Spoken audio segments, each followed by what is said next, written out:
അങ്ങനെ ഈ വർഷത്തെ തിരുവാറന്മുള വള്ളസദ്യക്ക് തുടക്കമാവുകയാണ്. നമ്മുടെ വള്ളമായിട്ടുള്ള കൂറ്റാത്തൂർ കൈതക്കോടി വള്ളിയോടം ഇന്ന് വള്ളസദ്യയുണ്ട്. അതേപോലെ തന്നെ ഭാഗ്യത്താൽ ഒരു പാസ് കിട്ടുകയും ചെയ്തു. അങ്ങനെ പോവുകയാണ്. ഇതാണ് നമ്മുടെ തിരുവാറന്മുള ക്ഷേത്രം. വളരെ ഭംഗിയായിട്ട് ഒരുക്കി ആണ് ഇന്ന് തിരുവാറന്മുള അപ്പൻ ഇരിക്കുന്നത്.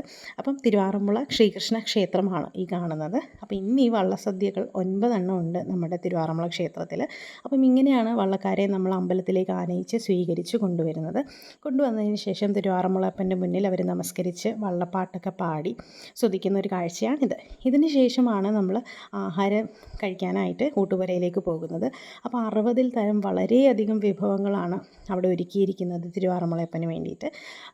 പ്രത്യേക ശൈലിയിൽ പാടി സ്വീകരിക്കുന്ന ഒരു കാഴ്ചയാണ് കാണുന്നത് നമ്മളിവിടെ. അത് ആറന്മുളയിൽ മാത്രം ഒരു സ്പെഷ്യാലിറ്റിയാണ്.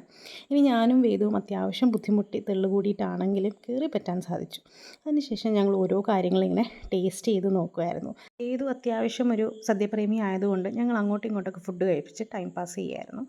ഇത് കഴിഞ്ഞതിന് ശേഷം നമ്മൾ തിരിച്ചു പോകുന്നൊരു കാഴ്ച ഇതിലുണ്ട്. അതായത് നന്ദി ചൊല്ലി പോകുന്നൊരു കാഴ്ചയാണ്. പ്രത്യേകിച്ചും അവർ പാടാറുണ്ട്, ഭാഗ്യവാന്മാർ സൽക്കരിച്ചാൽ സൽക്കാരത്തെ വാങ്ങി ഞങ്ങൾ. എനിക്കിത് കേൾക്കാൻ തന്നെ വളരെ ഇഷ്ടമാണ്. അപ്പം ഇതെല്ലാം കഴിച്ച് ആദ്യ ദിവസം തന്നെ വള്ളസദ്യ കഴിച്ചതിൻ്റെ സന്തോഷത്തിൽ ഞാനും വേദൂട്ടനും തിരിച്ച് വീട്ടിലേക്ക് പോവുകയാണ്. Okay, by.